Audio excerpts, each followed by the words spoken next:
هتعمل لنا ايه النهارده يا حبيبة؟ تعالوا نشوف وصفة حبيبة هتعمل لكم وصفة اقتصادية من رجول الفراخ وكمان الرقبة والأجنحة والكبد والقوانص.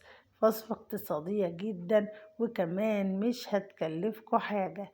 يا ترى هتعمليها ازاي يا حبيبة؟ طبعا حطت الرجول وحطت الأجنحة والكبد والقوانص في طاسة فيها شوية زيت على النار، ونزلت بالبصل وقرن فلفل حامي والبهارات بتاعتها والتركات والحركات.